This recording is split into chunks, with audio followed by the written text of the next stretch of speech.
ना, जो जीता वो सिकंदर, लेकिन वो सिकंदर बनने का राज वो कोई समझ नहीं सका आज तक की प्रचाराच्या दरम्यान तेजस्वी यादवच्या सभांना मिळणारा जो प्रचंड प्रतिसाद होता तो प्रतिसाद खरा होता की त्यांनी ते नवीन AI तंत्रज्ञानाने तयार केलेली माणसं होती हे आता कळण्याचं झालेलं आहे.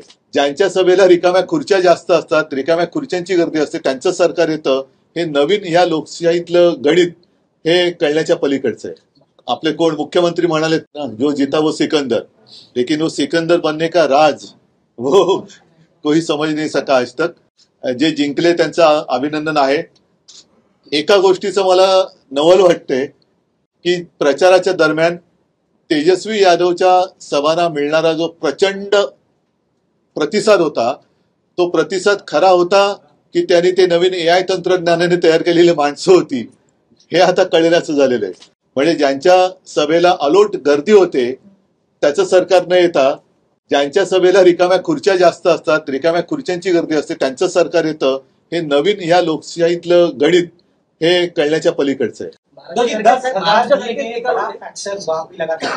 10,000 महिलाओं को देंगे बड़ा फैक्टर वो एक फैक्टर है, लेकिन ठीक है उससे काफी फर्क होगा शायद, लेकिन रोजाना जो लोग भुगत रहे हैं वहां पे वो इतने आसानी से उनके मन में बदलाव नहीं आ सकता.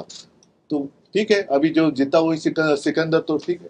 मुख्यमंत्री पदाचा अजून चेहरा पुढे आलेला नाही, कारण अनेकांचं म्हणणं आहे हेच त्यांच्या बहुमताचं एक गणित आहे. कारण आपल्याकडे सुद्धा महाराष्ट्रात 5वी बहुमत मिळालं पण मुख्यमंत्री पदाचा चेहरा निवडायला एक मला वाटतं महिना लागला, काही कालावधी लागला. तसंच तिकडे बिहारमध्ये करायचं चाललेलं. म्हणजे एवढे सगळे जण असताना अजूनही मग तुमच्या नेता निवडीला वेळ का लागतोय, सगळं स्पष्ट पाहिजे होतं.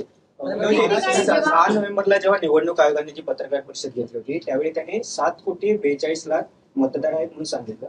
कुठे? बिहारमध्ये. आणि मतदान झालं त्या दिवशी 7,45,00,000 लोकांनी मतदान केलं. जवळपास 3 लाख मतदार वाढलेले आहेत. नाही, आता हे म्हणूनच म्हटलं ना, हे एक अनाकलनीय गणित झालेलं आहे.